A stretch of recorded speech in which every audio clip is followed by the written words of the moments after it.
Hello, Precalculus. So today's I guess lesson or explanation is going to be over vectors and magnitude. So for the most part, I saw that the Khan Academy videos were very good at explaining the details and the background for a lot of things.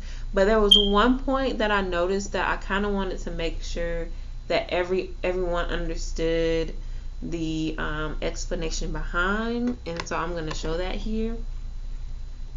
So we're going to use this as an example.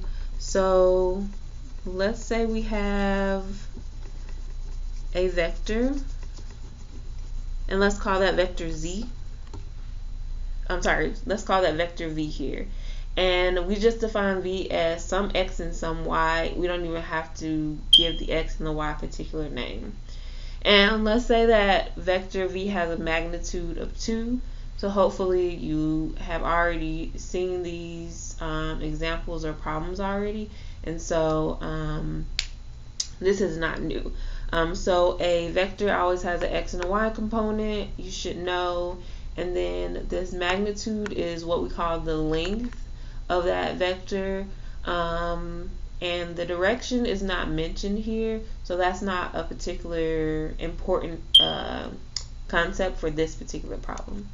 Then let's say we have a vector w that's defined as -7 times the x and the y component, and then we have vector z, which is defined as +7 times the x and the y component. So we want to be able to prove that the magnitude of w is equal to the magnitude of z. So you can pause the video here if you would like and see if you can work through a proof of your own and figure out why this is the case. Alright, so I'm assuming that you've already paused the video and you've worked through some things. Let's first look at the magnitude of v.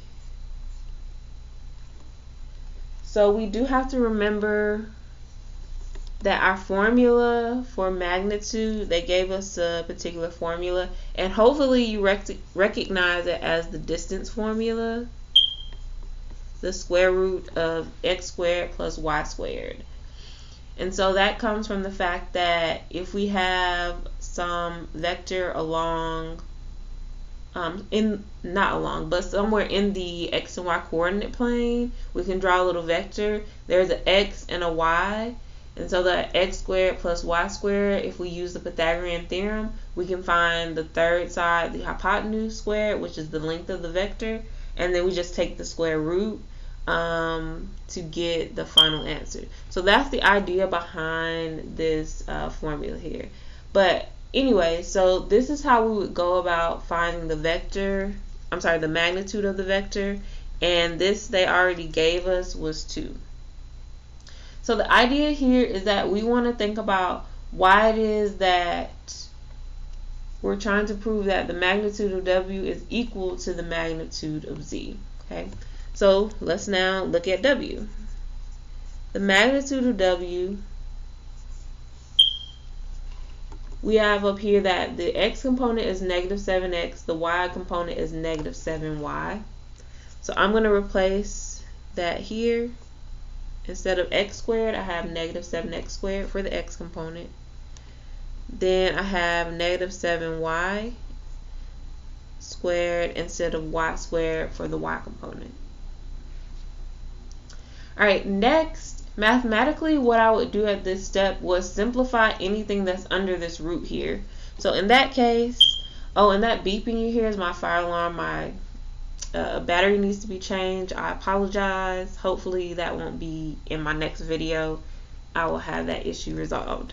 But back to the problem. So if I were to square this -7x squared, remember that's like -7x times -7x plus -7y times -7y.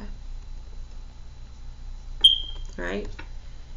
Now I want to just combine like terms that can be multiplied.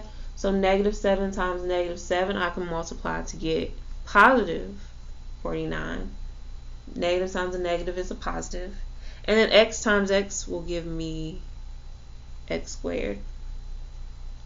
Plus, the same thing, negative 7 times negative 7 is 49. But then y times y is y squared. And don't forget to bring down your square root.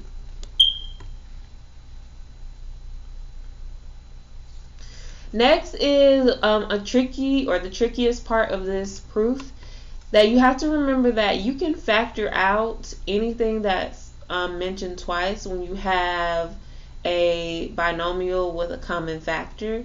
So in this case, our common factor would be 49. So I can rewrite this as a square root of 49. In parentheses, I can put the x squared plus the y squared. So feel free to pause the video here and either distribute back to see that it's the same thing, or figure out how you can factor out the 49 if you would like. Alright, then the last part here is we're taking the square root. So in order to take the square root here, I'm going to have to do a little bit of erasing because there's limited space on this board. So let me go back to the start here. So I have the square root of 49 and the square root of x squared plus y squared. Because they're being multiplied here, I can take the square root separately. The 49 is being multiplied by this parentheses, x squared plus y squared. So I can take the square root of them separately and I'm still multiplying. Okay.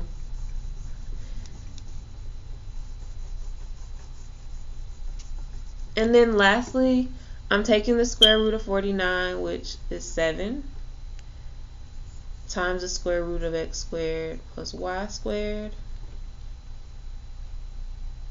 Okay, and then hopefully you see that, okay, this square root of x squared plus y squared, we've already said that it's 2. So this will be 7 times 2, which is 14. So we can go back up here. We want to prove that the magnitude of w is equal to the magnitude of z. So now we see that the magnitude of w equals 14. And so hopefully from there you can see that we already know that this magnitude is going to be the same because these were negatives, but our result ended up being positive. But let's just assume that you weren't able to see that just yet.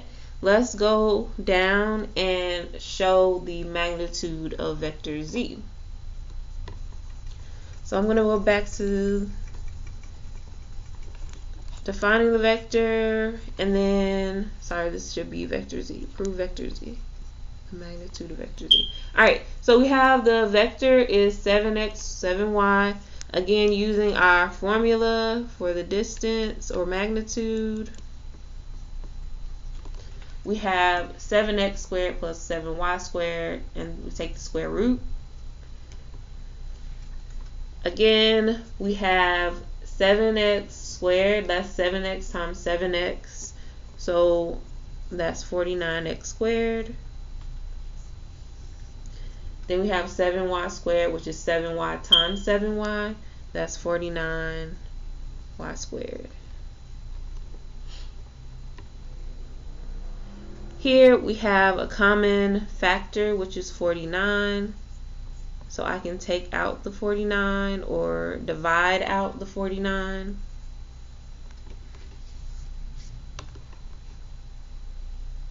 Then lastly, I can take the square root of each term separately.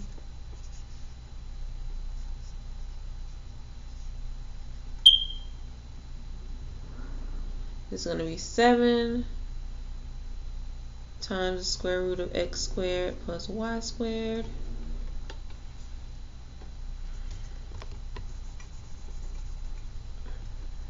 Let me go back up. So this is 7 square root of x squared plus y squared. And again, we already know the square root of x squared plus y squared is 2. So this is 7 times 2, which is 14.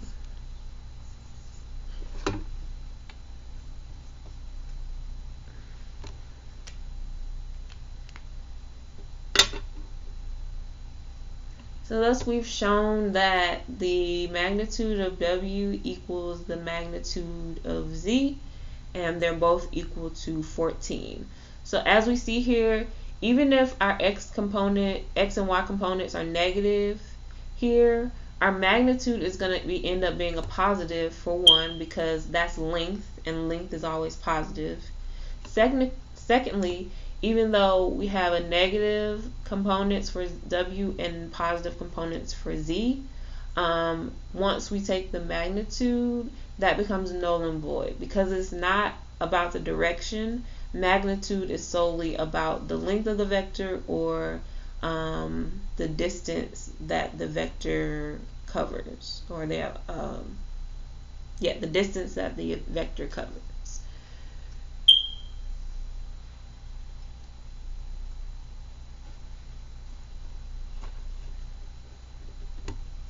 If there's any questions or concerns about this video, or understanding the proof that we have here, please let me know. Send me a quick email, or drop a comment, and have a good day. Bye bye.